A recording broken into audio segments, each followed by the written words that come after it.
Good morning, this is your Stat Sensei, Mr. Spensei, and this is test review, and we will be doing a confidence interval for one proportion or one sample proportion, and our scenario is light rail. A metropolitan city over 1.5 million residents. Wow, that sounds like a pretty good sized population. Matter of fact, that's kind of the definition of a population, right? 1.5 million. So there's our population.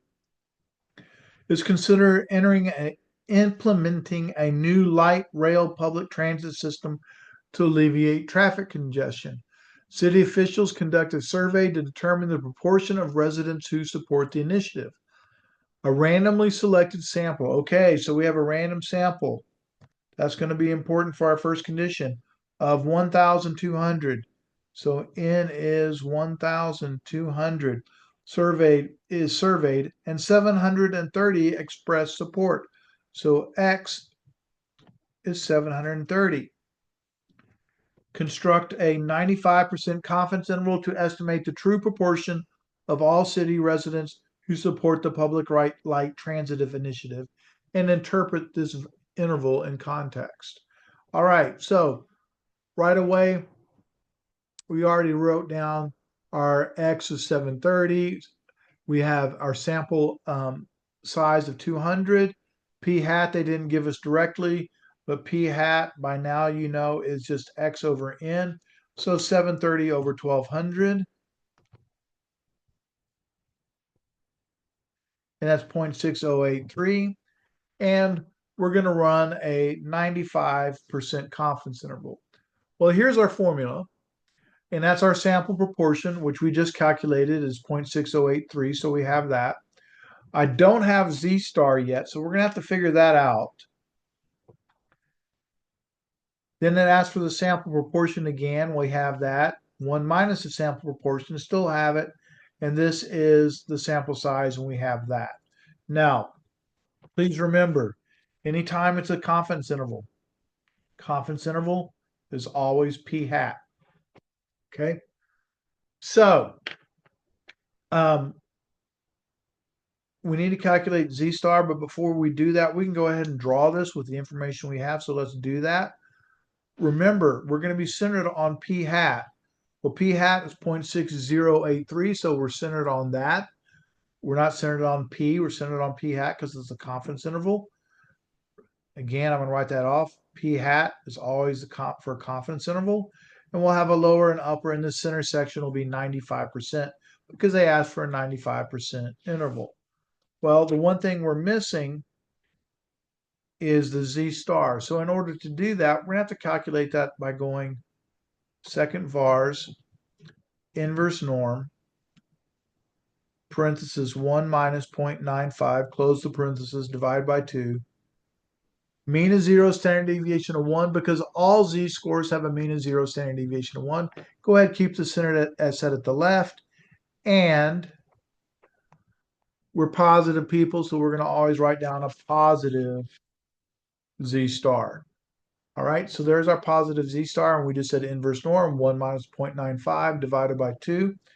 This was our mean, and this was our standard deviation.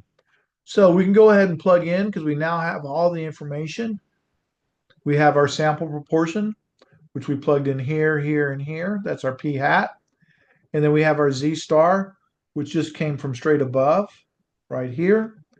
And there's our sample size of 1200 plugged in there. Well, we know we're doing a one proportion Z interval. Let's go ahead and run that and get that information. So stat test, drop all the way down to letter A, one proportion Z interval, and we have an X of 730, an N of 1200, and we wanted a 95%, or if you preferred, 95 divided by 100. All right, press enter, and we end up getting 0.58072 to 63595.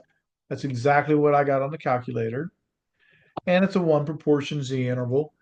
And that's because it's one, and that one just means one sample proportion Z interval. Our parameter, well, what did we care about? We cared about the true proportion of residents who support the public rail system. Great. we can write that down. Let P equal the true population proportion of residents who support the new light rail transit system. There we go. We have everything there. Key thing to remember is we're working with proportions, so make sure it says proportion and not means. For our conditions, the first condition is that we have to have a random sample. But let's go back and look at what we had. When I look back at it, it says, oh, a random sample of 1,200, so we had that. And we had a population of 1.5, and we'll need that for our second condition. So let's take a look at that. Random sample of 1,200, and that was given. And by the way, I like using the word sample, so I'm going to write that up there. So it was randomly selected, but a random sample of 1,200. Either one's fine, random sample or randomly selected. That's good. And then we have 1,200, and we need to make sure our sample is not too big. So we're going to take our sample size and multiply it by 10. All right. When I multiply 1,200 by 10, I end up getting 12,000. Well, 12,000 is less than 1.5 million. So we can say N is less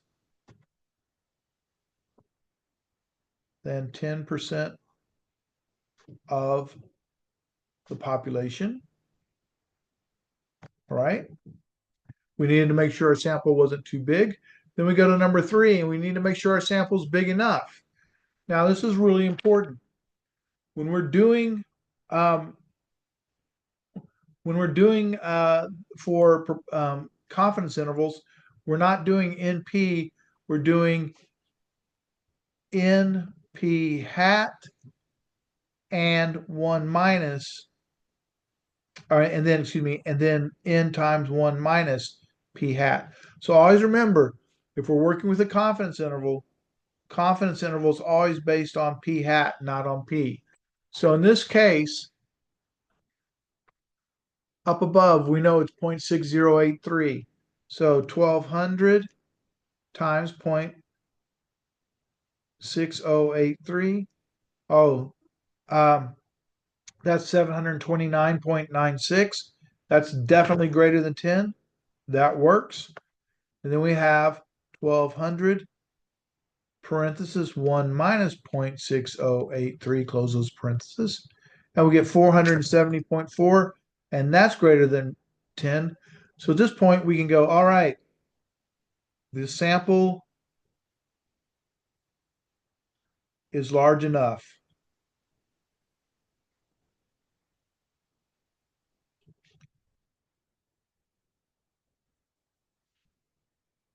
All right, we've already calculated our confidence interval, so let's go ahead and write our conclusions. Our conclusions are, well, we are 95% confident that the true population proportion of city residents who support the new light rail system lies within this interval.